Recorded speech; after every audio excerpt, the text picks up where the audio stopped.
வணக்கம் நேயர்களே, நான் உங்கள் அன்பான சயின்டிபிக் வேதிக் அஸ்ட்ராலஜர் அஸ்ட்ராலஜி பேசுகிறேன்.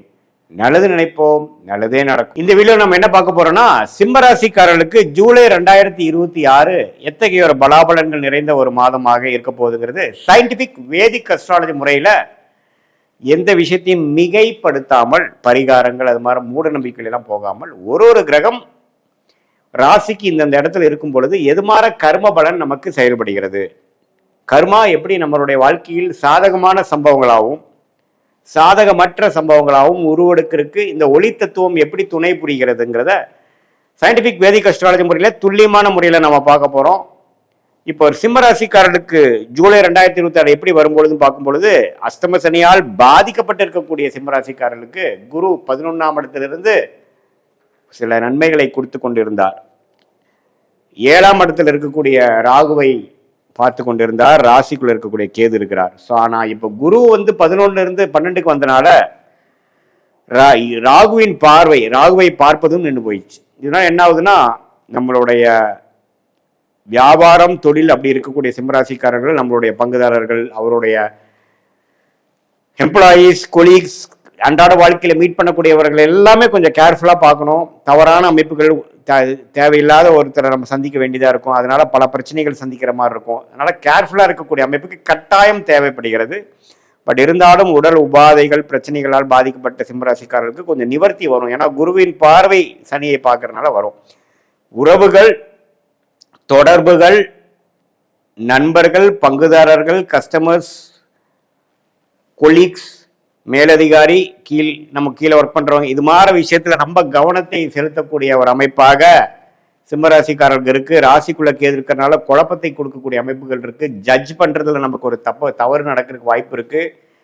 ஸோ ஒரு பிஸ்னஸ் வருதே, ஒரு ஆர்டர் கிடைக்குதேன்னு நம்ம பெரிய லெவலில் போய் மாட்டிக்கூடாது. கொஞ்சம் கேர்ஃபுல்லாக இருந்து நம்ம யாரோட டீல் பண்ணிட்டு இருக்கோங்கிறதை தெரிந்து கொண்டு நாம செயல்பட வேண்டும். பெரிய லெவலில் இறங்கக்கூடாது.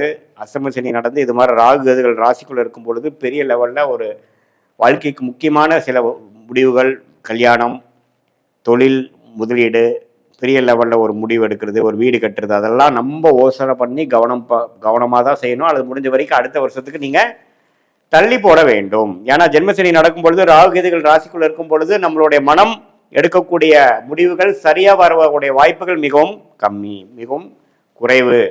இது மாதிரி இருக்கக்கூடிய அமைப்புல இப்ப புதன் பாருங்க 11ஆம் இடத்துலயே அதிகமா இருக்கிறார். லாபஸ்தானத்தை அதிபதி லாபத்தில் இருக்கிறதுனால ஓரளவுக்கு நமக்கு சில பெனிஃபிட்ஸ் இருக்கு. 10ஆம் இடத்துல செவ்வாய் இருக்கிறது. வேலை தொழில் முயற்சியில ஜெயிக்கக்கூடிய அமைப்பு, உத்வேகமாக செயல்படக்கூடிய அமைப்பு. என்னதான் பிரச்சனைகள் வந்தாலும், என்னதான் கருத்து வேறுபாடுகள் இருந்தாலும், என்னதான் நமக்கு அலைச்சல்கள் அதிகமா இருந்தாலும் வேலையில மும்முரமா இருப்போம். நிறைய சில பாசிட்டிவ்ஸ் நடக்கக்கூடிய அமைப்புகள் இருக்கதான் செய்கிறது. அதே சமயத்தில் சூரியனும் 12ல வரார் மாசத்தின் இறுதியில. அதே மாதிரி சுக்கிரனும் ராசிக்குள்ள வரார். என்னதான் ராகு கேதுகள் ராசிக்குள்ள இருந்தாலும் மாதத்தின் 2வது வாரத்திலிருந்தே சுக்கிரனே ராசிக்குள்ள வருவது ஓரளவுக்கு நிவர்த்தியை கொடுக்கக்கூடிய அமைப்புகள் இருக்கு. சில பேர்த்துக்கு பார்த்தீங்கன்னா காதல் வயப்படுறது, எதிர்பாலத்தினர் மேல ஒரு கலப்பு, இன்டர்காஸ்ட், அது மாதிரி விஷயத்துல ஒரு நட்புல இருந்து காதலா மாறக்கூடிய அமைப்புகள் இந்த நேரத்துல இருக்கும். இந்த நேரத்துல அஷ்டம சனி நடக்கிறதுனால உடனே எடுத்தமா கவுத்தமான்னு போகக்கூடாது. நம்ம கேர்ஃபுல்லா டீல் பண்ணணும். ஸோ பல விஷயங்கள் ஒன்றாக நடக்கக்கூடிய ஒரு அமைப்பாக நம்ம பார்க்குறோம் இந்த ஜூலை மாதம். சாதாரண ஒரு அமைப்பு இல்லை. ஏன்னா அஷ்டம சனி ஒரு பக்கம் நடக்குது, ராகு கேதுகள் ஒரு பக்கம் வருது, நடுவால சுக்கிரன் உள்ள வரார். இது எல்லாமே ஒரு நாளும் ஒரு அனுபவத்தை கொடுக்கக்கூடிய ஒரு வெரி ஃபாஸ்ட் மூவிங்கான ஒரு மந்தாக இருக்கக்கூடிய ஒரு தருணமாக சிம்மராசிக்காரர்களுக்கு 2026 ஜூலை மாதம் இருக்குதுங்கிறது நம்ம தெரிஞ்சுக்கணும். இப்போ பாருங்க, குரு 12ஆம் இடத்துக்கு பல விரயங்கள், சுப விரயங்கள், வெளிநாடு வெளிமாநில டிராவல் அதிகமாக கொடுத்துட்டே இருப்பார். என்னதான் ஒரு பக்கம் வருமானம் வந்தாலும் செலவுகளுக்கு குறைவில்லாமல் போயிட்டு இருக்கோம். அப்பா அம்மாக்காக உடல்நலத்துக்காக சில செலவுகள் பண்றது, லோனுக்கு இஎம்ஐ கட்டுறதுக்கு செலவு பண்றது, எல்லாம் பண்ணி என்னதான் வருமானம் இருந்தாலும் மாச கடைசியில் நமக்கு ஒண்ணுமே மிஞ்ச மாட்டேங்குதுங்கிற மாதிரி ஒரு அமைப்பு. மாணவர்கள்லாம் கொஞ்சம் சிரத்தையா படிக்கிறதுல கொஞ்சம் குறைநிறைகள் இருக்கிறது. படிச்ச அளவுக்கு எஃபோர்ட் போட்ட அளவுக்கு ரிசல்ட்ஸ் வராத அமைப்புகள். வெளிநாடு அது மாதிரி எதிர்பார்க்கிறவங்களுக்கு கொஞ்சம் லேட் ஆகிட்டே இருக்கிற மாதிரி அமைப்பு. திருமண தடைகள், இது மாதிரி விஷயங்கள்லாம் கொடுத்து கொண்டு இருக்கக்கூடிய சிம்மராசிக்காரர்கள் இந்த ஜூலை மாதம் முழுக்க கவனமாக இருக்கணும். என்னதான் வேலை தொழிலில் உத்வேகமாக இருந்தாலும் புதிய தொடர்பு வரும்பொழுது கேர்ஃபுல்லாக இருக்கணும். இதுதான் ஒரு பொதுவான பலன் சிம்மராசிக்காரர்களுடைய. உங்களுடைய பிறந்த தேதி, பிறந்த நேரம், பிறந்த உரை வைத்து வரக்கூடிய ஜென்ம ஜாதகத்துல திருக்கணித பஞ்சாங்கம் போட்டு உங்களுடைய லக்னம் என்ன, உங்களுடைய நட்சத்திரம் என்ன, பூர நட்சத்திரமா, மக நட்சத்திரமா, உத்திர நட்சத்திரமாங்கிறதான் தெரிந்து அந்த லக்னாதிபதியோட தன்மை என்ன, தசாபுக்திகள் என்ன போயிட்டு இருக்கிறதுலாம் ஒருங்கிணைத்து இப்போ நம்ம பேசின ராகு கேது சனி இந்த கோச்சார பலனையும் சேர்த்து வைத்து பார்க்கும் பொழுது உண்மையே துல்லியமான பலன் சயின்டிபிக் வேதிக் அஸ்ட்ராலஜி முறையில் அடுத்து வரக்கூடிய ஷார்ட் டேர்ம் எப்படி இருக்கு, அடுத்து வரக்கூடிய லாங் டேர்ம் எப்படி இருக்குங்கிறதெல்லாம் நாம கண்டிப்பாக துல்லியமாக பார்த்து அதுக்கு தகுந்த மாதிரி உங்களுடைய வாழ்க்கை முடிவுகளை எடுக்க வேணால் கண்டிப்பாக வாழ்க்கையில் வெற்றி பெற முடியும். சயின்டிபிக் வேதிக் அஸ்ட்ராலஜி முறையில் நாம என்ன நமக்கு காத்திருக்கிறது, என்ன பிராப்தம் காத்திருக்கிறது, எது மாதிரி விஷயங்கள் நமக்கு யோகமாக இருக்கிறது, எது மாதிரி விஷயங்கள் நமக்கு சரி வராது, நமக்கு வேலையா தொழிலா, வெளிநாடா உள்நாடா, பிரைவேட் செக்டாரா அரசு உத்தியோகமா, அல்லது நம்மளுடைய அடுத்த வேலை மாற்றம் எப்போ பண்ணலாம், எப்போ குரோத், எந்த துறை நமக்கு நல்லா இருக்கு, துறையிலேயே கிளைத்துறைகள் எப்படி நல்லா, எந்த துறை நல்லா போகலாம், திருமணத்தை எதிர்பார்க்குறவங்களுக்கு நமக்கு லேட் மேரேஜா ஏர்லி மேரேஜா, எத்தகைய ஒரு திருமணம், அரேஞ்ச் மேரேஜா லவ் மேரேஜா, அது எந்த நேரத்தில் வரப்போகுது, அதெல்லாம் தெரிந்து கொண்டோமா அதுக்கு தகுந்த மாதிரி வாழ்க்கை பயணத்தை நீங்களே திட்டமிட்டு எந்த நேரத்தில் எது செய்வது நல்லதுங்கிறதை பொறுத்து போனால் ஃப்ரஸ்ட்ரேஷன் இல்லாமல் தேவையற்ற சமய விரயங்கள், தேவையற்ற பொருள் விரயங்களை தவிர்த்து நம்மளுடைய கர்மா என்ன சொல்லுகிறது, நம்ம எந்த நேரத்தில் பிறந்து எந்த தேதியில் பிறந்தோமோ அந்த அமைப்பு வைத்துதான் கர்மா செயல்பட போகிறது. அந்த பிராப்தமுக்கு நிகரான அமைப்பை நாம வாழ்க்கையில திட்டமிட்டோம்னால் எதிர்நீச்சல் போடாமல் தேவையற்ற செயல்கள் செய்யாமல், ஏன்னா நம்ம வாழ்க்கையில 1000 வருஷம் வாழ போறது இல்லை, வாழ்றது என்னமோ 75-80 வருஷம் நம்மளுடைய ஆயுசு நல்லா இருக்கும் பட்சத்தில் அதில் 25-30 வயசுல இருந்து நம்ம வேலை தொழிலுக்கு வரப்போறோம். ஸோ அடுத்த 30 வருஷம் ரொம்ப முக்கியமான வருடமா இருக்குது. ஒரு டைமும் நம்ம தவறான முடிவு எடுக்கும் பொழுது அதுக்கு வேணுங்கிற விலைக்கும் கொடுக்க வேண்டியது அமைப்பாக இருக்கிறதுனால நம்ம மூட நம்பிக்கைலாம் போகாமல், பரிகாரங்கள் அது மாதிரி விஷயம்லாம் போகாமல் என்ன காட்டுது, நமக்கு என்ன நிற்குது, பாஸ்ட் லைஃப் ஒத்து போதா சயின்டிபிக் வேதிக் அஸ்ட்ராலஜி முறையில், ப்ரெசென்ட் என்ன சொல்லுது, அடுத்த ஷார்ட் டேர்ம் என்ன முடிவு பண்ணலாம், லாங் டேர்ம் எப்படி காட்டுது, அது இப்படிங்கிற முடிவெல்லாம் நம்ம கரெக்டாக எடுத்து அதுக்கு தகுந்த மாதிரி நம்ம டிராவல் பண்ணும் பொழுது வாழ்க்கையில் எளிதில் தேவையற்ற பொருள் விரயங்கள், சமய விரயங்களாக தவிர்த்து நம்மளுடைய கர்மா பிரகாரம் நம்ம வாழ்க்கையை அலைன் பண்ணிட்டு நம்மளுடைய ஃபார்ச்சுனேட்டான துறை என்ன, ஃபார்ச்சுனேட்டான படிப்பு என்ன, படித்தது ஒன்றா இருக்கும், வேலை செய்கிறது வேறையா இருக்கும், தொழிலாக இருக்கட்டும் அது வேறையா இருக்கட்டும், எந்த துறையில் நம்ம பணம் சம்பாதிக்க முடியும், எந்த தொழில் நமக்கு எளிதாக வரும் அப்படிங்கிறதெல்லாம் தெரிந்து அதில் நம்ம ஃபோக்கஸ் பண்ணும் பொழுது வாழ்க்கையில் வரக்கூடிய சேலஞ்சஸ், வாழ்க்கையில் வரக்கூடிய எல்லா போராட்டங்களையும் தாண்டி நம்ம வாழ்க்கையில் ஜெயிக்க முடியும் என்பதை நான் சொல்ல கடமைப்பட்டிருக்கிறேன். மீண்டும் மற்றொரு காணொலியில் சந்திப்போம். நன்றி, வணக்கம். இந்த வீடியோவில் நம்ம என்ன பார்க்க போறோம்னா, கன்னி ராசிக்காரர்களுக்கு ஜூலை 2026 அந்த மாதம் எத்தகைய ஒரு மாதமாக, பலாபலன்கள் நிறைந்த ஒரு மாதமாக இருக்க போகுதுங்கிறது சயின்டிபிக் வேதிக் அஸ்ட்ராலஜி முறையில் எதையும் மிகைப்படுத்தாமல் உள்ளது உள்ளவாறு பரிகாரங்கள் அது மாதிரி மூட நம்பிக்கையெல்லாம் போகாமல் ஒரு கிரகமும் இந்த இடத்துல இருக்கும் பொழுது அந்த ராசிக்கு எந்த ஒரு தாக்கத்தை கொடுக்க போகிறார், வாழ்க்கையில் எது மாதிரி ஒரு சம்பவங்கள் நமக்கு முன்னாடி உருவெடுத்து நிற்க போகிறது, எது மாதிரி ஒரு கர்ம பலன் நமக்கு செயல்பட போகிறதுங்கிறது கன்னி ராசிக்காரர்களுக்கு ஜூலை மாதம் 2026 எப்படி இருக்க போகுதுங்கிறது துல்லியமாக சயின்டிஃபிக்காக நம்ம பார்க்க போகிறோம். இப்போ பாருங்க, ராசி அதிபதியாகிய புதனே பார்த்தீங்கன்னா 10ஆம் இடத்துல இருக்கிறது அருமை. ஸோ கன்னி ராசிக்காரங்க நிறையா உத்வேகமாக செயல்பட்டு இந்த மாதத்தில் நிறையா விஷயங்களை அவங்களுக்கு சாதகமாக செஞ்சுப்பாங்க அப்படிங்கிறதுல எந்த மாற்றமும் இல்லை. குரு 11ஆம் இடத்துல இருக்கிறாருங்கிறது மறந்துடக்கூடாது. உச்ச குருவாக இருந்து 11ஆம் இடங்கிற லாபஸ்தானத்தில் இருக்கும் பொழுது லாபங்கள் எடுக்கக்கூடிய படலம் வந்துருச்சு. இதுவரைக்கும் எவ்வளோ முதலீடுகள் செய்து, எவ்வளோ முயற்சிகள் செய்த மாணவர்களாக இருந்தாலும் சரி, முதலீடு செய்த தொழிலதிபர்களாக இருந்தாலும் சரி, அதிகமான வேலை இன்புட்ஸ், நிறைய ஹார்ட் ஒர்க் பண்ண வேலையில் இருக்கிற உத்தியோகஸ்தராக இருந்தாலும் சரி, அதோட ரிவார்ட்ஸ், அதோட அனுபவங்கள், அதோட பெனிஃபிட்ஸை அனுபவிக்கக்கூடிய ஒரு படலத்தில் இந்த ஜூலை மாதம் ஒரு அடிப்படையான ஒரு மாதமாக இருக்கிறதுங்கிறது நீங்கள் தெரிஞ்சுக்கணும். அதே சமயத்தில் செவ்வாய் 9ஆம் இடத்திலிருந்து 3ஆம் இடத்தை பார்க்குறார், தவறு இல்லை. 8க்கு தள்ளி இருக்கிறதுனால 8ஆம் இடத்து வேலை செய்யாமல் 3ஆம் இடத்து வேலை தான் செய்ய போகுது. அதுவும் நல்லது. ராஜோகாதிபதி ஆகிய சுக்கிரனும் பார்த்தீங்கன்னா 11ஆம் இடத்துல இருக்க போறாரு, அப்புறம் 12ஆம் இடத்துக்கு வர போறாரு. இது எல்லாமே நல்லது.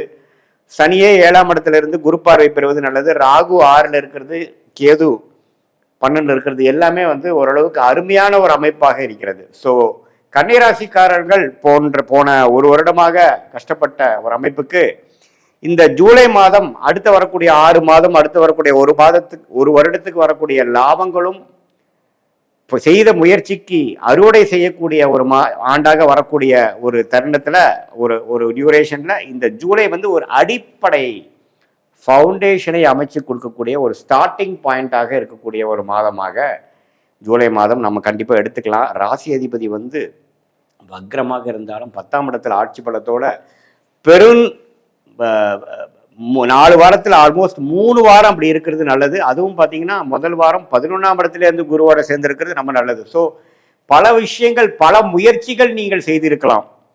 மார்ச், ஏப்ரல், மே, ஜூன் 2026 பல முயற்சிகள் செய்து கைக்கு வந்தது வாய்க்கு வரவில்லை அப்படிங்கிற மாதிரி அமைப்புகள் நிறையா போயிருக்கும். ஆனால் இந்த மாதம் வந்து கைக்கு வந்துருச்சு சாமி அப்படிங்கிற மாதிரி ஒரு அமைப்பை கொடுக்கக்கூடியதாக இருக்கக்கூடிய கிரக அமைப்புகள் கன்னிராசிக்காரர்களுக்கு வருகிறதுங்கிறதா நம்ம இந்த வீடியோவில் தெரிஞ்சுக்கிறோம். இது வந்து பொதுவான ஆண்டு கிரகம் என்று சொல்லப்படுகிற சனி, ராகு, கேது, குரு வைத்து சொல்லுவதும், மாதம் மாதம் மாறக்கூடிய செவ்வாய், புதன், சுக்கிரன், சூரியனை வைத்து நாம ஒரு பொதுவான ஒரு அமைப்பாக கன்னிராசிக்கு சொல்றோம். ஆனா துல்லியமாக நம்ம பார்க்கணும்னா, நீங்க பிறந்த தேதி, பிறந்த நேரம், பிறந்த உரை வைத்து வரக்கூடிய உங்களுடைய திருக்கணித பஞ்சாங்கம் பிரகாரம் உங்க ஜாதகத்தை போட்டு நம்ம அப்பாயின்மெண்ட்ல நம்மளுடைய பாஸ்ட் லைஃப் உங்களுக்கு எப்படி இருந்ததுங்கிறத சிங்க் பண்ணி, அதே மாதிரி இப்போ இமீடியட் பாஸ்ட் எப்படி இருந்தது, இப்போ ப்ரெசென்ட் என்ன வாழ்க்கையில நடந்து கொண்டு இருக்கிறது, அடுத்து வரக்கூடிய ஷார்ட் டேர்ம் எப்படி இருக்கு, அடுத்து வரக்கூடிய லாங் டேர்ம் எப்படி இருக்குதுங்கிறதெல்லாம் சயின்டிபிக் வேதிக் அஸ்ட்ராலஜி முறையில் நீங்கள் எந்த லக்னத்தில் பிறந்தீங்க, ஒரு கிரகம் என்னென்ன டிகிரியில் இருக்குதுங்கிறதை துல்லியமாக கணிச்சு, அந்த லக்னாதிபதி எப்படி இருக்கிறார், இப்போ நடக்கக்கூடிய தசைகள் அந்த லக்னத்துக்கு யோகரா இருக்காரா, எது மாதிரி ஆதிபத்தியத்தை கொடுக்குற மாதிரி ஒரு அமைப்பாக போயிட்டு இருக்கு, உங்களுடைய கன்னிராசியில் பிறக்கக்கூடிய அந்த இருக்கக்கூடிய நீங்கள் வந்து அஷ்ட நட்சத்திரமா அல்லது சித்திரை நட்சத்திரமா அல்லது உத்திர நட்சத்திரமா, எந்த நட்சத்திரத்தில் பிறந்தீங்க, அந்த கிரக அமைப்புகள் எப்படி உங்க ஜாதகத்துல இருக்கு, ஸ்தானபலம், திக்பலம் எப்படி இருக்கு, எந்த கிரகம் யோகமான அமைப்புல இருக்கு, எந்த கிரகத்துல இருக்கக்கூடிய துறையில நீங்க போனீங்கன்னா விசேஷமா ஜெயிக்க முடியும், எளிதா ஜெயிக்க முடியும், எந்த நேரத்தில் நமக்கு நல்ல நேரம் வருது அப்படிங்கிறதெல்லாம் நம்ம சயின்டிபிக் வேதிக் அஸ்ட்ராலஜி முறையில துல்லியமான முறையில நம்ம வந்து பார்த்து எந்தவித மூட நம்பிக்கைகள், பரிகாரங்கள், அது மாதிரி விஷயத்துக்குள்ளெல்லாம் நம்ம போய் நம்மளுடைய நேரத்தை வீணாக்காமல் நம்ம கர்மா எப்படி செயல்படுது, நமக்கு பாஸ்ட் ஒத்து வருதா, இப்போ ப்ரெசன்ட் எப்படி இருக்கு, நம்மளுடைய சாய்ஸஸ் நமக்கு முன்னாடி என்ன இருக்கு, அதில் வந்து எந்த சாய்ஸ் எடுக்கிறது நமக்கு கரெக்டாக வருது, இது வந்து பாஸ்டோட ஒத்து செக் பண்ணிக்கலாம். நம்ம ஆக்சுவலாக நம்மளுடைய சயின்டிஃபிக் விதிக்கு வந்து கரெக்டாக ஒர்க் ஆகுதா, இப்படியெல்லாம் நம்ம பார்த்து அதுக்கு தகுந்த மாதிரி நீங்கள் வாழ்க்கையில் நீங்கள் எடுக்கக்கூடிய முடிவுகளை எடுத்து அதுக்கு தகுந்த மாதிரி டைம் லைன்ஸ், எந்தெந்த நேரத்தில் எது செய்ய முடியும், எந்த நேரத்தில் வேலையை மாற்றலாம், எந்த நேரத்தில் நெக்ஸ்ட் உயர்வு நமக்கு கிடைக்கும், எந்த நேரத்தில் நம்ம உள்நாட்டுக்கு போகலாம், எந்த நேரத்துக்கு வெளிநாடு வாய்ப்புகள் இருக்கு, எந்த நேரத்தில் நமக்கு ஒரு உத்தியோக உயர்வு இருக்கு, எந்த புக்தி நமக்கு அடுத்த வர புக்தி நமக்கு யோகமா இருக்கா, எது மாதிரி விஷயத்துல நம்ம ஃபோக்கஸ் பண்ணோம்னா நமக்கு அந்த மாதிரி பெனிஃபிட் வருங்கிறத வயது வித்தியாசம் இல்லாமல் மாணவர்களா இருந்தாலும் சரி, இளம் வயதினராக இருந்தாலும் சரி, இல்லத்தரசிகளா இருந்தாலும் சரி, நடுத்தர வயதில் இருக்கக்கூடிய உத்தியோகஸ்தரோ அல்லது தொழிலதிபர்களோ, பெரும் முதலீட்டாளர்களாக இருந்தாலும், சீனியர் சிட்டிசனாக இருந்தாலும், அவங்களோட வாழ்க்கையில் வரக்கூடிய அன்றாட வாழ்க்கையில் நடக்கக்கூடிய முடிவுகளை, முக்கியமான முடிவுகளை எந்த தருணத்தில் நம்ம எடுக்கலாம், அது வச்சு நம்மளுடைய வாழ்க்கையில் இன்னைக்கு செய்யக்கூடிய வேலைகளை அதுக்கு தகுந்த மாதிரி நம்ம அலைன் பண்ணிட்டோம்னா தேவையற்ற பண விரயங்கள், தேவையற்ற செயல் விரயங்கள், சமய விரயங்கள்லாம் தவிர்த்து நம்மளுடைய கர்மாவை நம்மளுடைய தெரிந்து கொண்டு அதுக்கு தகுந்த மாதிரி வாழ்க்கையில நம்மளுடைய அன்றாட வாழ்க்கை, பர்சனல் லைஃபா இருந்தாலும் சரி, ப்ரொஃபஷனல் லைஃபா இருந்தாலும் சரி, அதுக்கு தகுந்த மாதிரி நம்ம அலைன் பண்ணிட்டு வாழ்க்கையில திட்டமிட்டு நம்ம செயல்படும் பொழுது நிறையா நம்ம மிஸ்டேக்ஸ் பண்றோம், தேவையற்ற விஷயங்களை பண்ணி மாட்டிக்கிறோம். ஒரு தப்புக்கும் நம்ம என்ன பண்ண வேண்டியதா இருக்கு, விலை கொடுக்க வேண்டியதா இருக்கு. அது என்ன மாதிரி விலை, ஒன்றா டைம் வேஸ்ட்டு, 2 இயர்ஸ் வாழ்க்கையில் போயிடுச்சு சாமி, அல்லது இவ்வளோ பணம் நஷ்டம் ஆயிடுச்சு, இது தேவையற்ற மன உளைச்சல்ல போய் முடிஞ்சுது அப்படிங்கிற மாதிரி விஷயங்கள்லாம் நடக்குது இல்லைங்களா? அதெல்லாம் ஃபியூச்சரில் நம்ம வந்து தவிர்த்து நம்மளுடைய கர்மா என்ன அப்படிங்கிறதை தெரிந்து அதுக்கு தகுந்த மாதிரி வாழ்க்கையில் நம்ம முடிவுகளை எடுத்து, அது படிப்பு விஷயமா இருந்தாலும் சரி, காதல் விஷயமா இருந்தாலும் சரி, திருமண விஷயமா இருந்தாலும் சரி, குழந்தை பேரு விஷயமா இருந்தாலும் சரி, எந்த துறையை தேர்ந்தெடுக்கிறதா இருந்தாலும் சரி, வெளிநாடு உள்நாடு எது மாதிரி விஷயத்துல போகலாம், தொழிலில் போகலாமா, வேலையில் போகலாமா, எப்போ நம்ம ஆரம்பிக்கலாம், அது மாதிரி விஷயங்களா இருந்தாலும் சரி, உடல்நல கோளாறுகள் எப்போ சரியாகும், எப்போ எது மாதிரி விஷயங்களை நம்ம கேர்ஃபுல்லாக இருக்கணும், எப்படி இருக்குது நம்மளுடைய குணச்சத்ரு பாவம் எப்படி இருக்குது, வம்பு வழக்குகள்லாம் எப்படி இருக்குது, அதையெல்லாம் எப்போ தீரும், நமக்கு பூர்வீக சொத்து வருமா,